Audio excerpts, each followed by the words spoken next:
Sarah Mitchell had always been different from other women. At 28, she stood 5 feet 6 inches tall with muscles that spoke of years of intense training. Her green eyes held a sharpness that made people uncomfortable, and her blonde hair was always pulled back in a tight ponytail. Most people in the small town of Riverside didn't know what to make of her. She had moved to Riverside 6 months ago, claiming she needed a quiet place to recover from an injury. The locals whispered about the mysterious woman who bought the old cabin on the outskirts of town. Some said she was running from an abusive husband. Others thought she might be in witness protection. Nobody guessed the truth.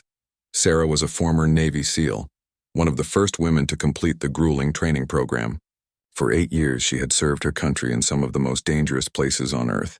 She had seen combat in 3 different countries and had saved more lives than she could count. The injury that brought her to Riverside wasn't from enemy fire or a training accident. It was from shrapnel that tore through her left shoulder during her final mission in Afghanistan. The small town seemed like the perfect place to heal and figure out what came next in her life. Sarah rented the cabin from Mrs. Henderson, an elderly widow who lived in the main house about a quarter-mile away. The property sat on 50 acres of dense woods, giving Sarah the privacy she craved. She spent her days running the mountain trails, working on physical therapy exercises, and slowly regaining full use of her injured shoulder. At the local grocery store, Sarah kept to herself. She was polite but distant with the cashiers and other customers. She bought simple foods and basic supplies, nothing that would draw attention. The store owner, Jim Bradley, tried to make conversation several times, but Sarah always gave short answers and moved on quickly. What Sarah didn't know was that Jim Bradley had taken a special interest in her from the moment she first walked into his store. There was something about her that bothered him, though he couldn't put his finger on what it was. Maybe it was the way she moved with such confidence, or how her eyes constantly scanned the room like she was looking for threats. Jim had served 2 tours in Vietnam, and he recognized something familiar in Sarah's behavior. Jim began watching Sarah more closely during her weekly shopping trips. He noticed small things that most people would miss: the way she parked her truck facing the exit, how she always kept her back to a wall when possible, the fact that she never seemed surprised by anything, as if she was always ready for trouble. These were the habits of someone who had lived in dangerous situations. Over the weeks, Jim's curiosity turned into something darker. He started asking other people in town about Sarah. He drove past her cabin at odd hours trying to see what she was doing. He even convinced his nephew Danny, who worked at the phone company, to check if Sarah had made any long-distance calls. Jim told himself he was just being a concerned citizen, looking out for his community. But Jim Bradley had secrets of his own. 20 years ago, he had been involved in a scheme that cost 3 people their lives. Along with 2 other men, he had robbed a bank in the next county. When things went wrong, his partners had started shooting. Jim escaped with the money, but the guilt had eaten at him ever since. He had used the stolen money to buy his grocery store and build a respectable life, but the fear of being caught never left him. When Sarah arrived in town, Jim's paranoia kicked into high gear. Her military bearing and watchful eyes convinced him that she wasn't who she claimed to be. In his twisted mind, he became certain that Sarah was an undercover federal agent sent to investigate him. The more he watched her, the more convinced he became that his past had finally caught up with him. Jim decided he needed help dealing with what he saw as a threat to his freedom. He reached out to his old partners from the bank robbery. Mike Torres had spent 10 years in prison for armed robbery and had been out for 5 years. He was struggling to find steady work and jumped at the chance to make some money. The third man, Eddie Walsh, had managed to avoid prison, but had become a heavy drinker with a reputation for violence when he was drunk. The 3 men met at Jim's house late one evening. Jim explained his theory about Sarah being a federal agent. He showed them photos he had taken of her during her shopping trips and described her suspicious behavior. Mike and Eddie were skeptical at first, but Jim was persuasive. He reminded them that if Sarah really was investigating their old crime, all 3 of them would end up in prison. As the night went on and the alcohol flowed, the 3 men became more agitated and paranoid. Jim painted Sarah as a serious threat to their freedom and their families. He suggested that the only way to protect themselves was to eliminate the threat permanently. Mike and Eddie, already feeling cornered and desperate, began to see Jim's logic. They spent hours planning what they thought would be a simple operation: They would wait until Sarah was alone at her cabin, then make it look like a burglary gone wrong. Jim knew from his surveillance that Sarah usually went for long runs in the early morning. They could break in while she was gone, wait for her to return, and then stage the scene to make it look like she had surprised a burglar. What the three men didn't realize was how badly they had underestimated their target. Sarah Mitchell wasn't just any former military member. She was a Navy SEAL who had survived multiple combat deployments and specialized in counterterrorism operations. She had been trained to spot surveillance and detect threats. She had noticed Jim's unusual interest weeks ago and had already begun taking precautions. Sarah had also done her own investigation into the local residents. Her military training had taught her to gather intelligence on potential threats, and Jim Bradley's behavior had definitely put him on her radar. She had discovered the old bank robbery case through online research and had connected Jim to the crime. She knew he was watching her and she suspected he might try something. As Sarah prepared for bed that night, she had no idea that three men were finalizing their plans to kill her. But even if she had known, she wouldn't have been afraid. Fear was something she had learned to control long ago. She had faced down terrorists, survived firefights, and completed missions that most people couldn't imagine. Three small-town criminals plotting against her would soon learn that they had made a fatal mistake. The stage was set for a confrontation that would test everything Sarah had learned in her years of service. The hunters were about to become the hunted, and they had no idea what they were up against. The next morning arrived gray and cold, with thick fog rolling through the mountain valleys around Riverside. Sarah woke at 500 hours just as she had every day for the past 15 years. Her internal clock was more reliable than any alarm, a skill developed through years of military discipline and dangerous missions, where timing could mean the difference between life and death. As she prepared for her morning run, Sarah noticed something was different. The silence around her cabin felt heavier than usual. In her experience, when the forest went completely quiet, it usually meant predators were nearby. She stepped onto her front porch and listened carefully. No birds singing, no small animals rustling in the underbrush. Even the wind seemed to have stopped. Sarah's training kicked in immediately. She retreated back into the cabin and moved to the window, staying well back from the glass as she scanned the tree line. Her eyes were trained to spot anything that didn't belong in the natural environment. After 5 minutes of careful observation, she caught a glimpse of reflected light from deep in the woods. Someone was watching her through binoculars. Instead of panic, Sarah felt a familiar calm settle over her. This was the same focused state of mind she had entered during combat operations. Her heart rate actually slowed down as her training took control. She had been expecting something like this ever since she noticed Jim Bradley's suspicious behavior weeks earlier. Moving away from the window, Sarah began implementing a security protocol she had used many times in hostile territory. She gathered her most important possessions and weapons, then set up what appeared to be normal morning activity while actually preparing defensive positions throughout the cabin. She turned on the radio and left lights on in different rooms to create the impression that she was going about her usual routine. From his position in the woods, Jim Bradley watched the cabin through his binoculars. He had been there since 0430 hours, waiting for Sarah to leave for her morning run. Mike Torres was positioned on the opposite side of the cabin, while Eddie Walsh waited near the access road to prevent any escape by vehicle. They had spent 3 days watching Sarah's routine and believed they knew exactly what she would do.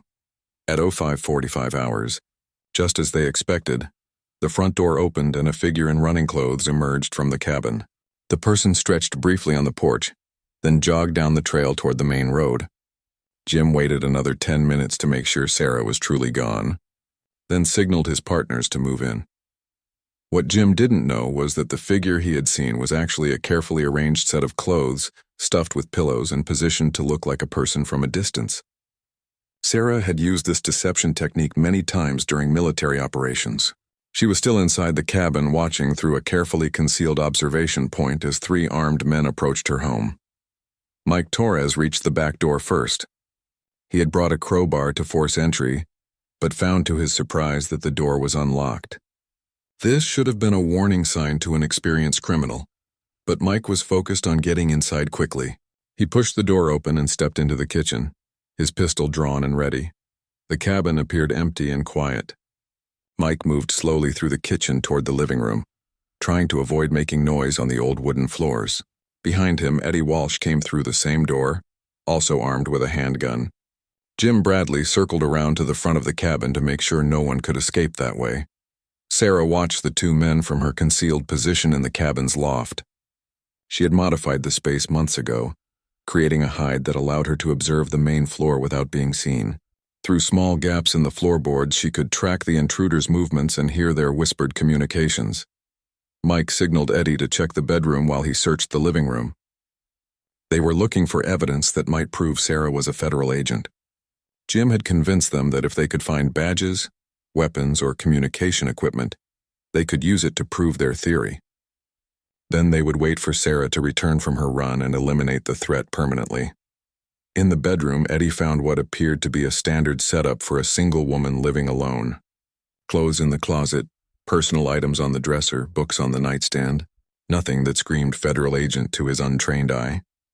But Eddie had been drinking before the operation, and his judgment was impaired. He began going through drawers more aggressively, making noise that could have alerted neighbors if there had been any nearby. Mike was having similar luck in the living room. The space contained normal furniture, a few books, and some exercise equipment.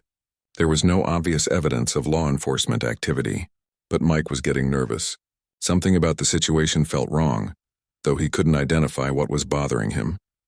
From her hidden position, Sarah evaluated her options. She could call for help, but the nearest police were 30 minutes away, and cell phone coverage was spotty in the mountains. She could try to escape through a window, but that would mean abandoning her home and possessions, plus there was no guarantee the third man wouldn't spot her. Her military training suggested a different approach. Sarah had been in similar situations during her deployment in Afghanistan. Hostile forces had entered buildings where she was hiding, searching for her and her team members. The key was to use superior knowledge of the terrain and the element of surprise to turn the tables on the attackers. She began moving silently through the loft, toward a position that would give her the tactical advantage. Meanwhile, Jim Bradley was getting impatient outside.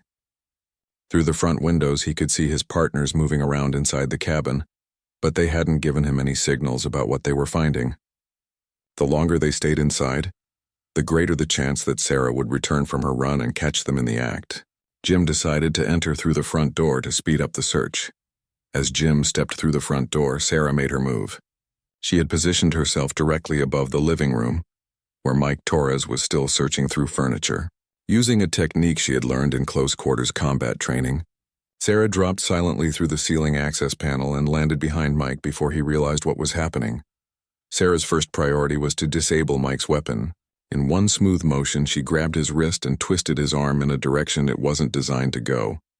Mike cried out in pain and dropped his pistol, which Sarah kicked across the room and out of reach. Before Mike could recover from the shock, Sarah had him in a chokehold that cut off the blood supply to his brain. Within seconds, he was unconscious. The noise from the living room alerted Eddie and Jim that something had gone wrong.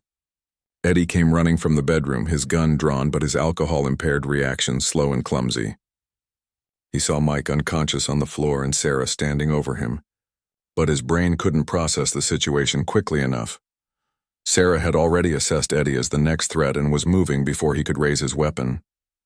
Years of hand-to-hand combat training had made her reactions faster than most people could follow.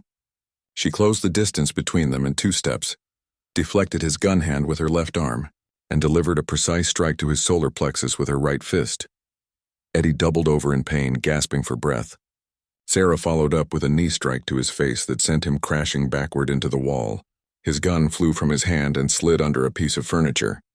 Eddie slumped to the floor, conscious but stunned and unable to fight back.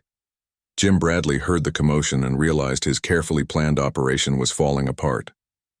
Instead of surprising an unsuspecting victim, they had walked into a trap set by someone who knew exactly how to handle multiple attackers. Jim's Vietnam experience told him to retreat and regroup, but his fear of being exposed for his past crimes overrode his survival instincts. Jim Bradley stood in the doorway of Sarah's cabin, his hands shaking as he gripped his .38 revolver. The scene before him was nothing like what he had imagined. Mike Torres was unconscious on the floor, and Eddie Walsh was slumped against the wall with blood streaming from his broken nose. Sarah Mitchell stood in the center of the room, calm and composed, as if she had just finished a light workout instead of taking down 2 armed men. "You're making a big mistake, lady," Jim said, trying to keep his voice steady. "We know who you really are. We know you're here to investigate us." His finger trembled on the trigger as he aimed the gun at Sarah's chest. Sarah studied Jim carefully. She could see the fear in his eyes, the way his breathing was rapid and shallow. This was a man operating on panic rather than training. That made him dangerous because he was unpredictable, but it also gave her advantages. Panicked people made poor decisions and missed obvious details. "I don't know what you think I am," Sarah said in a calm voice. "But you're wrong. I'm just someone who wants to be left alone." She kept her hands visible but ready to move.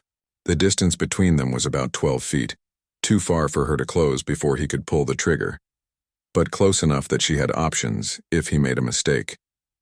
Jim laughed, but there was no humor in it. "Don't play games with me. I've been watching you for weeks." The way you move, the way you scan rooms, the way you park your truck. You're law enforcement, FBI, maybe ATF.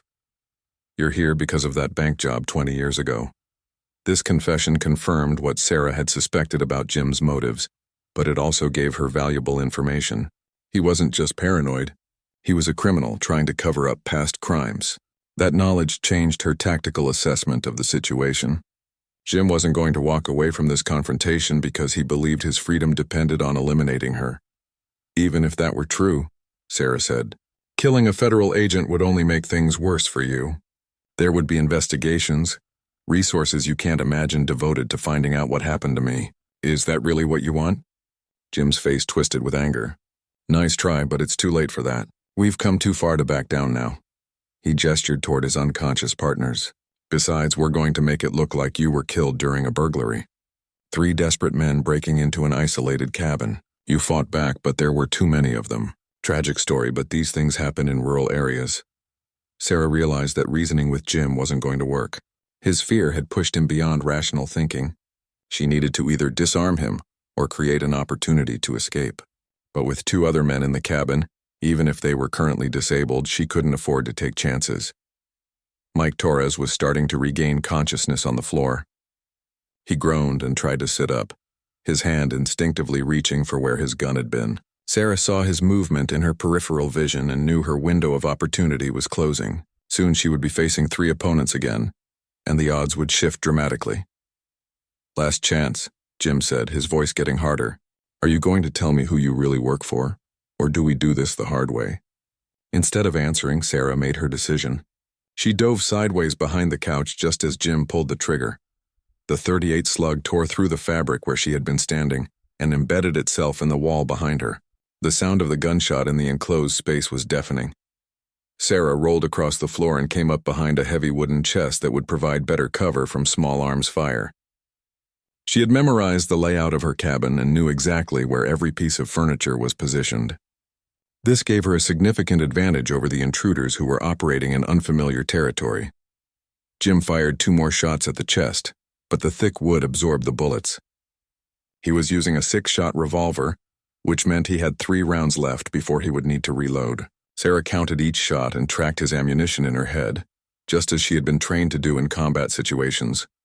Mike Torres had managed to get to his feet and was looking around for his dropped pistol. His head was still fuzzy from being choked unconscious, but adrenaline was helping him focus.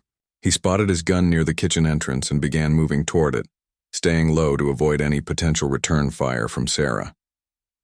Eddie Walsh was also recovering, though more slowly. The combination of alcohol and the knee strike to his face had left him disoriented and nauseous. He could taste blood in his mouth and felt like the room was spinning, but he understood that the situation had turned into a firefight. He began crawling toward where he remembered dropping his own weapon. Sarah assessed her situation rapidly. 3 armed men, limited cover, no easy escape route. But she had advantages they didn't know about. During her months in the cabin, she had prepared for exactly this kind of scenario.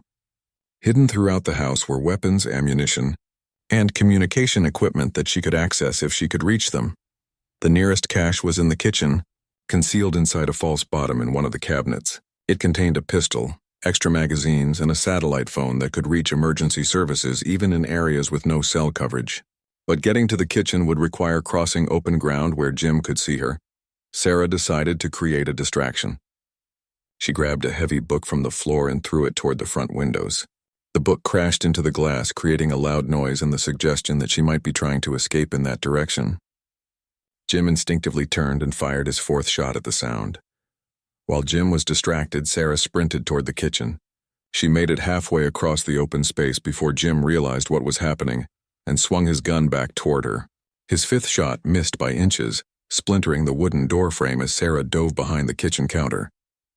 Mike had reached his pistol and was bringing it up to fire when Sarah disappeared into the kitchen. He moved to get a better angle, but the counter and cabinets blocked his view of where she had gone. He signaled to Jim to keep her pinned down while he tried to flank around through the back door. Sarah heard Mike's footsteps moving toward the rear of the cabin and knew she had only seconds before he would have a clear shot at her from behind. She reached the cabinet with her weapons cache and quickly opened the false bottom. Inside was a Glock 19 pistol with a full magazine and 2 spares. She also grabbed the satellite phone and activated the emergency beacon that would alert authorities to her location. The back door opened, and Mike Torres stepped into the kitchen with his gun raised. But Sarah was no longer where he expected to find her. She had moved to a new position that gave her cover while allowing her to see both entrances to the kitchen. When Mike appeared in the doorway, Sarah was ready for him. "Drop your weapon," Sarah commanded, her pistol trained on Mike's center mass. Her voice carried the authority of someone accustomed to being obeyed under pressure.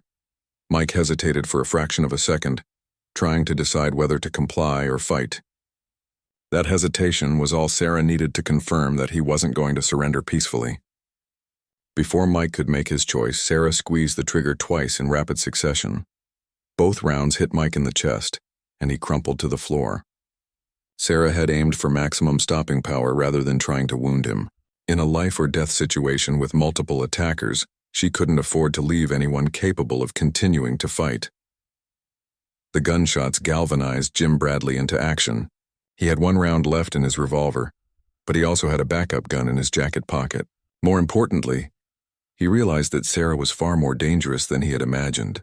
This wasn't going according to plan, and his window for success was rapidly closing.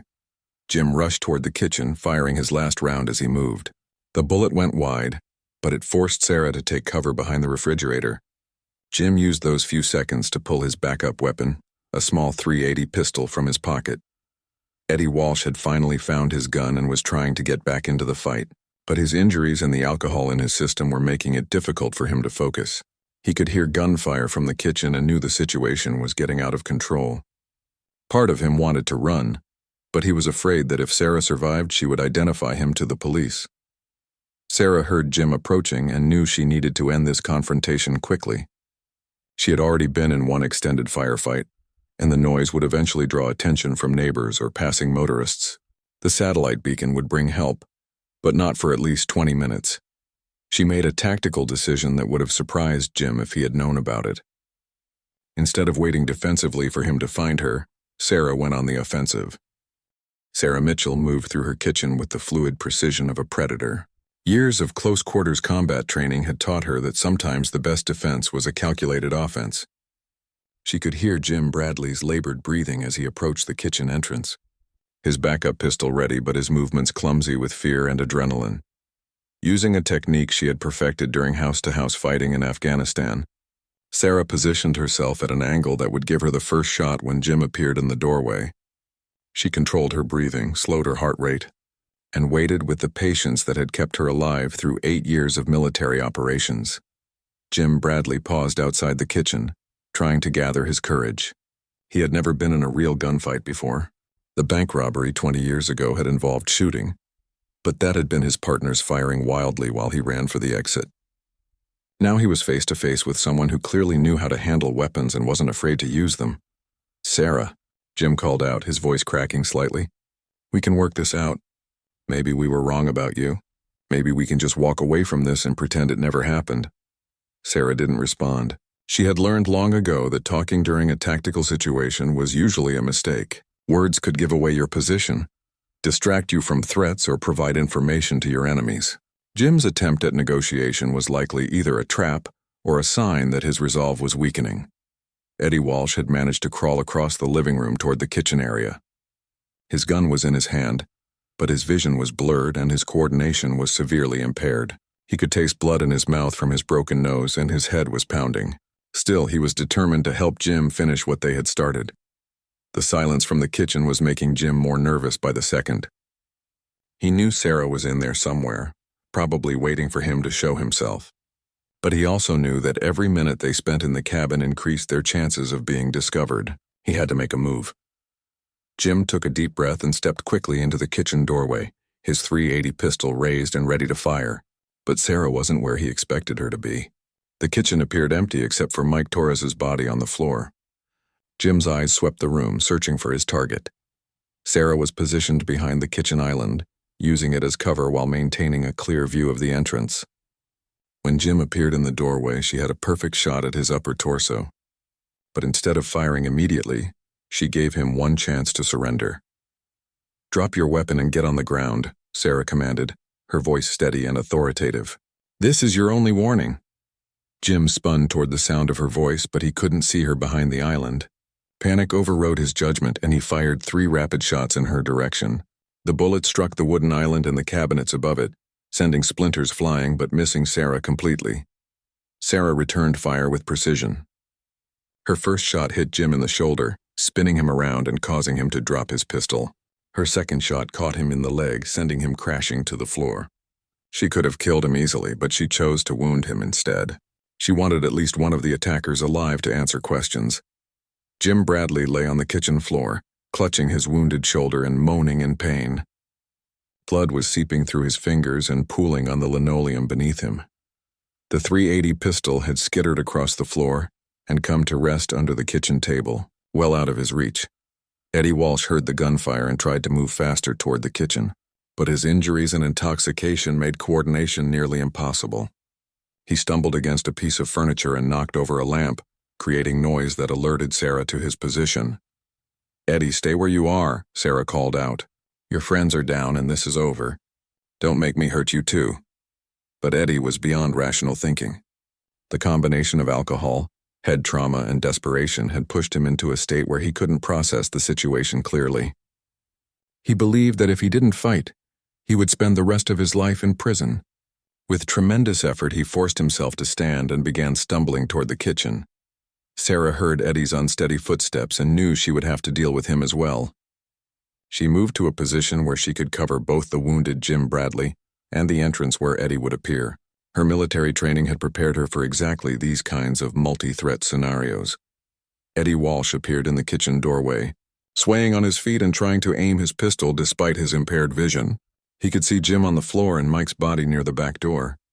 The sight of his fallen partners filled him with a mixture of rage and terror. "You killed them," Eddie slurred, his words barely intelligible. "You killed Mike." "I defended myself," Sarah replied calmly. "The same way I'll defend myself against you if you don't put that gun down right now." Eddie tried to focus on Sarah's voice, but the room seemed to be spinning around him. He fired one shot that went wide, striking the wall several feet from where Sarah was positioned. The recoil nearly knocked him off balance, and he had to grab the door frame to keep from falling. Sarah realized that Eddie was too impaired to be reasoned with, but also too unsteady to be an accurate threat. Rather than shoot him, she decided to use a less lethal approach. She holstered her pistol and grabbed a heavy cast-iron skillet from the counter. Moving quickly around the kitchen island, Sarah closed the distance between herself and Eddie before he could fire again. She struck him across the side of the head with the skillet, a blow calculated to render him unconscious without causing permanent brain damage. Eddie dropped his gun and collapsed to the floor, finally out of the fight. With all 3 attackers neutralized, Sarah allowed herself a moment to assess the situation. Mike Torres was dead, Jim Bradley was wounded but alive, and Eddie Walsh was unconscious but breathing. The cabin was a mess with bullet holes in the walls and blood on the floors, but the immediate threat was over. Sarah retrieved the satellite phone from where she had dropped it during the firefight. The emergency beacon was still active, which meant help should be arriving within the next 15 minutes. She used the phone to contact the county sheriff's office directly, reporting the attempted home invasion and requesting medical assistance for the wounded attackers. While waiting for help to arrive, Sarah began securing the scene. She collected all the weapons and placed them in a safe location where the responding officers would find them easily. She also began basic first aid on Jim Bradley, applying pressure to his wounds to prevent excessive blood loss. Jim was conscious but in considerable pain. The shock of being shot had finally brought home to him how badly he had misjudged the situation. Who are you? He whispered through gritted teeth. I'm exactly who I said I was, Sarah replied as she worked on his shoulder wound. Someone who wanted to be left alone. You should have done your research more carefully before you decided I was a threat. Are you really federal law enforcement? Jim asked. Sarah looked at him with something that might have been pity. No, I'm not. I'm retired military. If you had just minded your own business, none of this would have happened. The irony wasn't lost on Jim Bradley.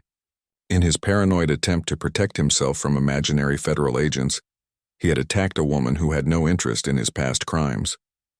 His fear had created the very situation he was trying to avoid. Eddie Walsh was starting to regain consciousness, groaning and trying to sit up despite his head injury. Sarah kept a close eye on him while continuing to provide medical aid to Jim. She knew that even wounded and defeated, desperate people could still be dangerous. In the distance, Sarah could hear the sound of approaching sirens. The county sheriff's department was responding to her emergency call, and probably an ambulance as well. Soon the cabin would be filled with law enforcement officers and medical personnel, all wanting to know exactly what had happened. Sarah began mentally preparing for the questions that would follow. She would have to explain why 3 men had attacked her, how she had managed to fight them off, and what her background was that enabled her to handle multiple armed attackers. The truth would eventually come out about her military service and training. As the sirens grew louder, Sarah reflected on the twisted series of events that had led to this moment. 3 men had plotted to kill her because they believed she posed a threat to them. Instead, their attack had exposed the very crimes they were trying to hide. Jim Bradley's bank robbery from 20 years ago would now be investigated, and all 3 men would face serious charges for the home invasion. The lesson was one that Sarah had learned many times during her military career. Violence usually created more problems than it solved, and fear often led people to make the worst possible decisions. Sheriff David Martinez had been patrolling the county roads for 15 years, but he had never responded to a call quite like this one. The emergency dispatch had been confusing and alarming. A woman reporting multiple armed intruders, shots fired, casualties involved. The location was remote enough that backup would take time to arrive, so Martinez was going in alone until additional units could reach the scene. As his patrol car wound through the mountain roads toward Sarah's cabin, Martinez tried to prepare himself for what he might find. Home invasions in rural areas were often brutal affairs, especially when the victims were isolated and vulnerable. He expected to find either a crime scene with multiple fatalities or an ongoing hostage situation. What Martinez didn't expect was to find a calm woman in workout clothes, providing first aid to her attackers while maintaining tactical awareness of her surroundings. Sarah heard his vehicle approaching and had positioned herself where she could see the driveway while keeping the wounded men under observation. Sheriff Martinez stepped out of his patrol car with his hand on his service weapon, scanning the area for immediate threats. The cabin looked like it had been through a war zone, with bullet holes visible in the exterior walls and broken glass from the windows. But there was no ongoing gunfire, no screaming, no signs of active violence. "Ma'am, I'm Sheriff Martinez. Are you the person who called for help?" he asked, approaching cautiously with his weapon still holstered but ready to draw if necessary. "Yes, sir. I'm Sarah Mitchell. The immediate threat is over, but I have 2 wounded men who need medical attention and 1 fatality," Sarah replied, her voice professional and controlled. "All weapons have been secured and are on the kitchen table for your examination." Martinez was surprised by Sarah's calm demeanor and organized approach to the situation. Most crime victims he encountered were either hysterical or in shock after violent encounters. Sarah was giving him a clear status report like she was briefing a superior officer. "Can you give me a quick rundown of what happened here?" Martinez asked as he began examining the scene. His trained eye took in the tactical positioning, the precision of the gunshot wounds, and the organized way Sarah had handled the aftermath. Sarah provided a concise but complete account of the morning's events. She explained how she had detected surveillance, prepared for an attack, and defended herself when 3 armed men broke into her home.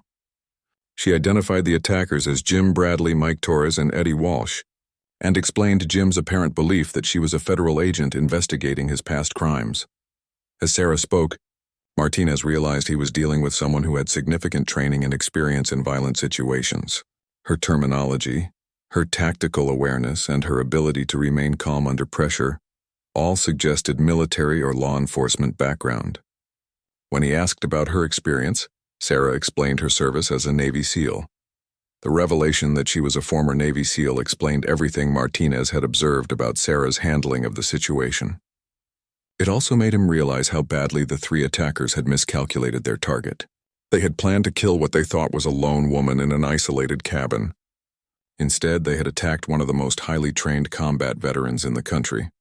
An ambulance arrived within minutes, followed by additional sheriff's deputies and a state police investigator. The scene quickly became busy with medical personnel working on the wounded men and law enforcement officers, documenting evidence. Sarah cooperated fully with the investigation, providing detailed statements and allowing complete access to her property. Jim Bradley was conscious enough to speak with investigators before being transported to the hospital. Faced with overwhelming evidence and the prospect of additional charges for the home invasion, he began talking about the bank robbery that had started the whole chain of events. His confession implicated not only himself, but also his two partners in the 20-year-old crime. Eddie Walsh was still suffering from a concussion and couldn't provide a coherent statement immediately. But his presence at the scene and the weapons evidence against him were sufficient to establish his involvement in the attack. Medical personnel determined that his injuries, while serious, were not life-threatening. Mike Torres's body was examined by the county coroner, who confirmed that he had died from 2 gunshot wounds to the chest. The positioning and trajectory of the wounds were consistent with Sarah's account of the confrontation in the kitchen. It was clearly a case of justified self-defense against an armed attacker. Detective Lisa Chen from the state police took charge of the investigation.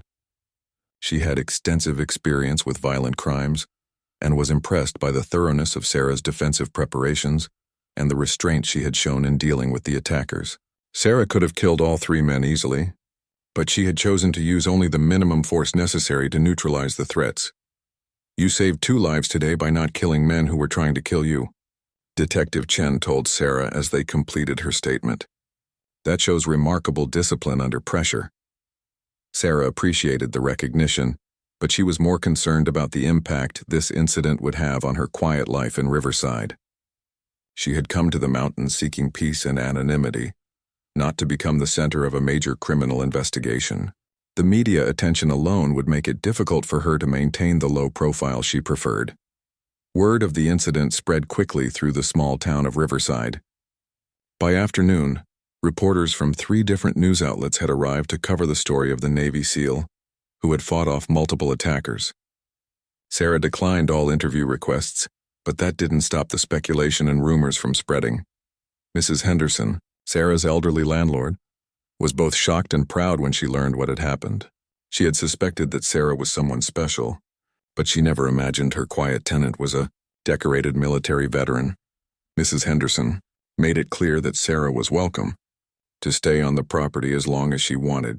The investigation into the bank robbery that had motivated the attack moved quickly once Jim Bradley began cooperating.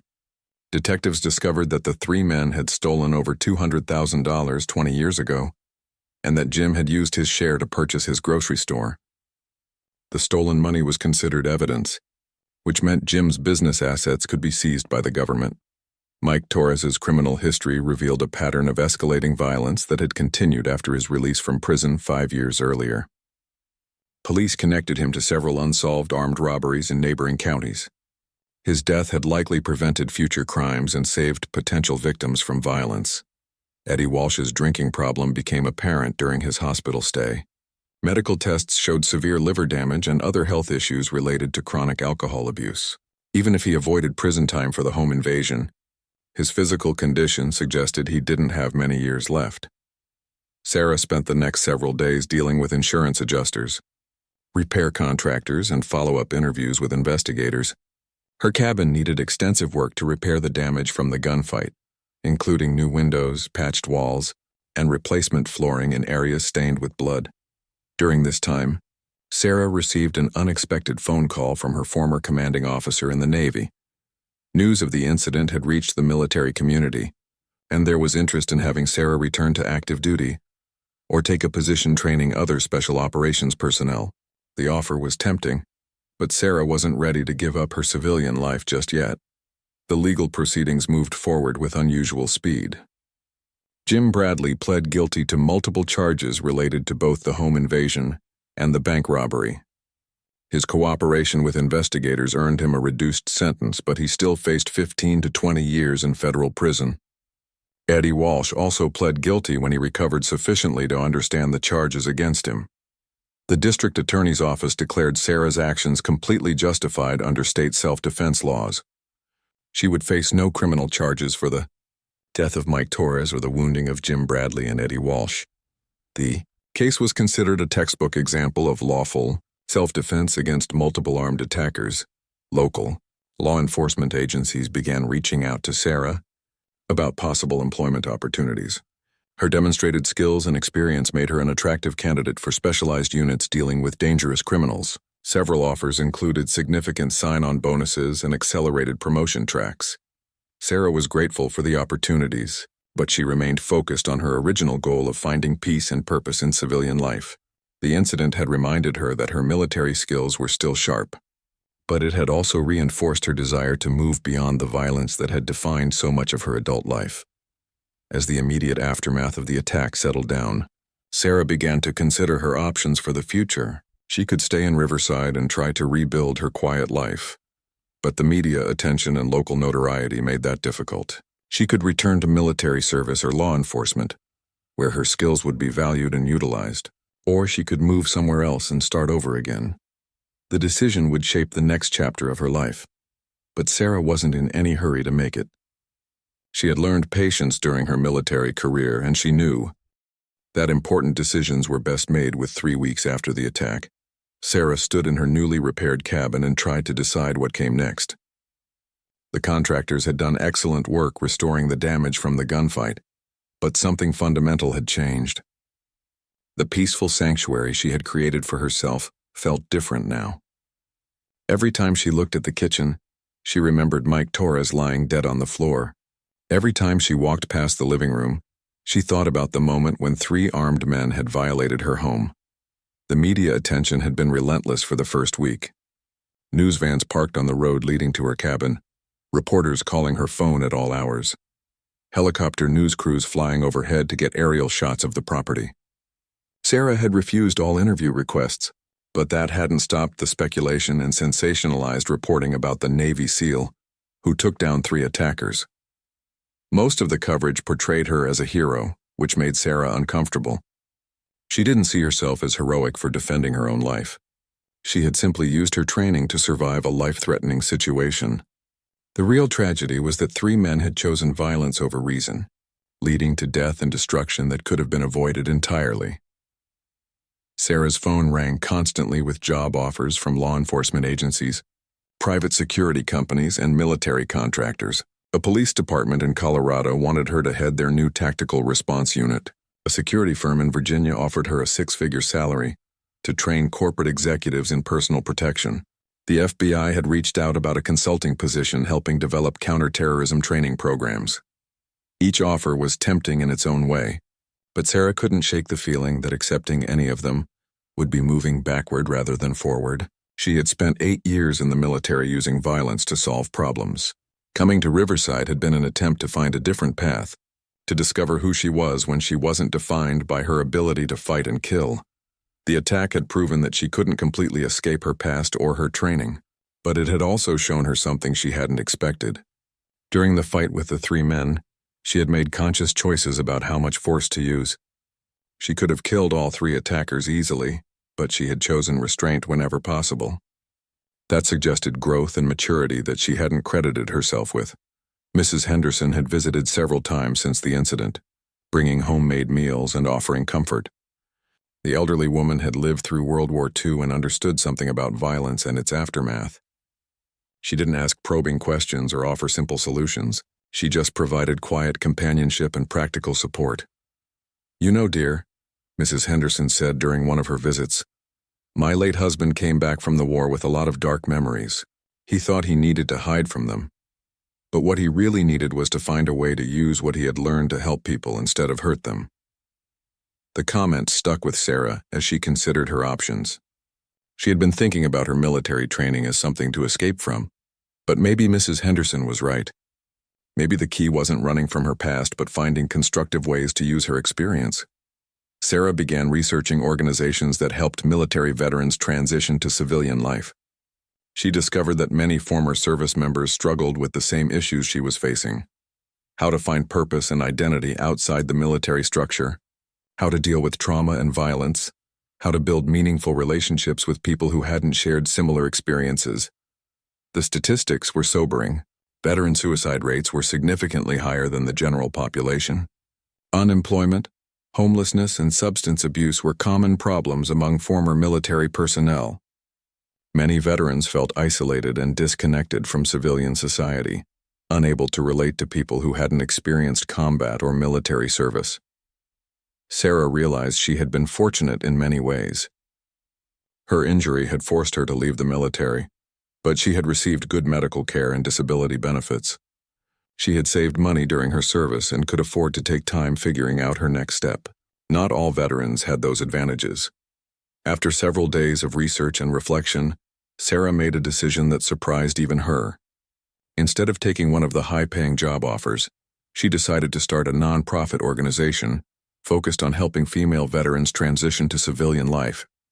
Women faced unique challenges in the military and often struggled with different issues than their male counterparts when returning to civilian society. Sarah's experience as one of the first women to complete Navy SEAL training gave her credibility and insight that few people possessed. She understood the physical and psychological demands of elite military service, but she also understood the additional challenges that women faced in male-dominated military environments. The organization would provide counseling, job training, housing assistance, and peer support for female veterans dealing with transition issues. Sarah planned to use her own story, including the recent attack, as an example of how military training could be both a burden and an asset in civilian life. The first step was securing funding and establishing the legal framework for the nonprofit. Sarah reached out to several philanthropic organizations that supported veteran causes. Her story and background made her a compelling advocate, and she found more interest and support than she had expected. She also contacted some of her former Navy colleagues who had transitioned to civilian careers. Many of them were eager to help with the new organization, either as volunteers or board members. The military community, despite its flaws, had a strong tradition of supporting its own members. Sarah decided to keep the cabin in Riverside as her primary residence, at least for the time being. The attack had changed how she felt about the place, but it hadn't destroyed her love for the mountains and the peaceful isolation they provided. She would need a quiet place to retreat to as she built the organization and dealt with the emotional demands of helping other veterans. The first client for Sarah's new organization came sooner than expected. Detective Lisa Chen called to inform her that a female Army veteran had been arrested for assault after a bar fight in the county seat. The woman, Staff Sergeant Maria Santos, had served 3 tours in Iraq and was struggling with alcohol abuse and anger management issues. Sarah drove to the county jail to meet with Maria. The 32-year-old former soldier was sitting in a holding cell, still wearing the clothes from the previous night's altercation. Her knuckles were bruised, her face was marked with scratches, and her eyes held the hollow look that Sarah recognized from her own dark moments. "I don't need help from another do-gooder," Maria said when Sarah introduced herself. "I can handle my own problems." "I'm not here to save you," Sarah replied calmly. "I'm here because someone told me you served your country for 6 years and deserve better than spending your life in and out of jail cells." Maria looked up with interest for the first time. "You military?" "Navy, 8 years. Got out last year when I took shrapnel in Afghanistan." Sarah rolled up her sleeve to show the scars on her left arm. "Spent 6 months figuring out who I was supposed to be when I wasn't a SEAL anymore." The conversation that followed lasted 2 hours. Maria told Sarah about her struggles with civilian employment, her difficulty relating to people who hadn't experienced combat, and her increasing reliance on alcohol to numb memories she couldn't escape. Sarah listened without judgment and shared some of her own experiences with transition challenges. By the end of the conversation, Maria had agreed to enter a residential treatment program that Sarah had researched. She also committed to working with Sarah's organization once she completed rehabilitation. It was a small victory, but it gave Sarah confirmation that she was moving in the right direction. Over the following weeks, Sarah threw herself into building the foundation for her nonprofit organization. She worked with lawyers to establish the legal structure, with accountants to set up financial systems, and with social workers to develop program guidelines. The work was challenging but rewarding in ways that her military service had never been. The media attention from the attack turned out to be a mixed blessing. While Sarah still valued her privacy, the publicity had raised awareness about veteran issues and attracted potential donors to her cause. Several major foundations reached out about funding opportunities, and a prominent businesswoman offered to serve on the board of directors. Sarah also received letters from female veterans across the country who had heard about her story and wanted to share their own experiences. Many of them were struggling with issues similar to what Maria Santos was facing. The letters convinced Sarah that there was a real need for the services her organization planned to provide. Jim Bradley had been sentenced to 18 years in federal prison for his role in the bank robbery and the attack on Sarah. Eddie Walsh received 12 years for the home invasion charges. Both men would likely spend the rest of their productive lives behind bars, paying for decisions they had made in fear and desperation. Sarah felt no satisfaction in their punishment, only sadness that the situation had escalated to violence. She had learned during her military service that victory in combat often felt hollow when you considered the human cost involved. The same was true for her defensive actions during the home invasion. 1 year later, Sarah stood before a group of 30 female veterans at the first annual conference of the organization she had built from nothing. The Phoenix Foundation had grown from a simple idea into a thriving nonprofit that was making a real difference in the lives of women who had served their country. The name reflected Sarah's belief that people could rise from the ashes of their worst experiences to build something better. The conference was being held at a retreat center in the Colorado mountains, not far from where Sarah's journey had begun. Women from all branches of the military had traveled from across the country to attend workshops, support groups, and networking sessions designed to help them navigate civilian life more successfully. Maria Santos sat in the front row, 6 months sober and working as a counselor for other veterans dealing with substance abuse issues. Her transformation had been remarkable, but Sarah knew it was the result of hard work and determination rather than any miracle cure. Maria had faced her demons and chosen to fight them instead of surrendering to them. When I first met Sarah, I was sitting in a jail cell convinced that my life was over, Maria told the group during her presentation. I thought I was broken beyond repair, that the military had used me up and thrown me away. Sarah didn't try to convince me I was wrong. She just showed me that being broken didn't mean I couldn't be rebuilt. The Phoenix Foundation had helped over 200 female veterans in its first year of operation. Some needed job training and placement assistance. Others required counseling for post-traumatic stress or help dealing with military sexual trauma. A few needed emergency housing or financial assistance to get back on their feet. Sarah had learned that every veteran's story was different, but many of the challenges were similar.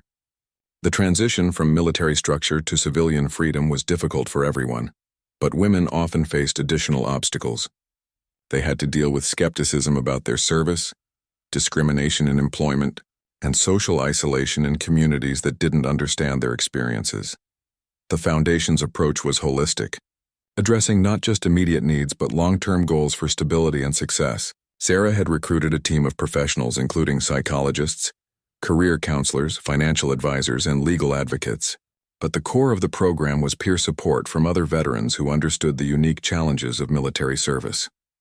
During the conference, Sarah received a call from Detective Lisa Chen with news that would close the final chapter on the incident that had changed her life. Eddie Walsh had died in prison from complications related to his alcoholism. His liver had finally failed after years of abuse, and he had refused treatment that might have extended his life. Sarah felt a complex mix of emotions about Eddie's death. She hadn't wanted him to die, but she also recognized that he had been on a self-destructive path long before their confrontation. The attack on her cabin had been just one symptom of deeper problems that Eddie had never addressed effectively. Jim Bradley, meanwhile, had become a model prisoner. He was teaching literacy classes to other inmates and had started a program to help prisoners prepare for re-entry into civilian life. His letters to Sarah were filled with remorse for his actions and gratitude that she had chosen to wound rather than kill him during their fight. Sarah had visited Jim once in prison, not to forgive him but to understand how fear and desperation had led him to make such destructive choices. The conversation had been difficult but enlightening. Jim's paranoia about being investigated had created a self-fulfilling prophecy that destroyed everything he had built since the bank robbery. The media attention from the attack had faded, but Sarah's reputation in the veteran community had grown steadily. She was invited to speak at military bases, veteran hospitals, and congressional hearings about issues facing female service members. Her story resonated with people because it demonstrated both vulnerability and strength. Sarah had also begun dating again, something she hadn't thought possible during her early months in Riverside. She had met Dr. Michael Chen, Lisa's brother, during one of the follow-up interviews about the case. Michael was a psychiatrist who specialized in treating veterans with post-traumatic stress, and he understood the challenges Sarah faced better than most civilians. Their relationship developed slowly, built on mutual respect and shared commitment to helping others heal from trauma. Michael had served as an army medic in Iraq, so he understood military culture and the bonds formed during combat deployment. He also appreciated Sarah's need for independence and didn't try to protect her from challenges she was capable of handling herself. Mrs. Henderson had become like a grandmother to Sarah, offering wisdom and support as the younger woman built her new life. The elderly widow had donated a significant sum to the Phoenix Foundation and served on its advisory board. Her late husband's military pension had left her financially comfortable, and she wanted to honor his memory by helping other veterans. The cabin in Riverside remained Sarah's home base, but she traveled frequently for foundation business and speaking engagements. She had renovated the property to include a small office and guest quarters for visiting veterans who needed a quiet place to heal. The mountains still provided the peace and perspective she needed to do her most important work. Sarah's injury had healed completely, leaving only faint scars as reminders of her final military mission. Her physical fitness had returned to near-peak levels through disciplined training and outdoor activities. She could still handle herself in dangerous situations if necessary, but she hoped that chapter of her life was permanently closed. The Phoenix Foundation had attracted attention from the Department of Veterans Affairs, which was interested in partnering on programs for female veterans. Sarah was cautious about government involvement, remembering how bureaucracy had sometimes hindered rather than helped during her military service. But she was open to collaboration that would expand the Foundation's reach and effectiveness. During the conference's final session, Sarah announced the Foundation's next major initiative, a residential treatment center for female veterans dealing with severe trauma and addiction issues. The facility would provide long-term care in a supportive environment, designed specifically for women with military backgrounds. The project would require significant funding and careful planning, but Sarah was confident it could be accomplished. The past year had taught her that there were many people willing to support veterans if they were approached with clear goals and transparent operations. The business skills she had learned during her military career translated well to nonprofit management. As the conference ended and participants prepared to return to their home communities, Sarah reflected on how much her life had changed since the morning when 3 armed men had attacked her cabin. That terrifying experience had ultimately led her to discover a purpose she never could have imagined during her military service. The attack had tested her physically and emotionally, but it had also revealed strength she didn't know she possessed. Her ability to show restraint under extreme pressure, to make ethical choices in life or death situations, and to transform traumatic experiences into positive action had all been crucial to building the Phoenix Foundation. Sarah understood now that her military training wasn't something to escape from or be ashamed of. It was a tool that could be used constructively to help others overcome their own challenges.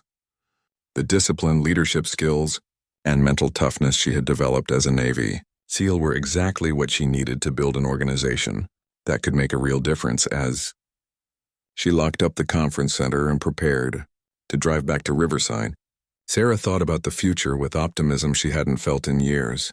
The Phoenix Foundation was just beginning to fulfill its potential, and there were thousands of female veterans who could benefit from its services. She had found her mission in civilian life, and it was every bit as important as anything she had accomplished in the military. The 3 men who had plotted to end her life had learned too late that Navy SEALs don't flinch in the face of death. But more importantly, they had unknowingly set in motion events that would help save and transform the lives of countless other veterans. Sometimes the most meaningful victories come from surviving the worst attacks and choosing to build something beautiful from the wreckage.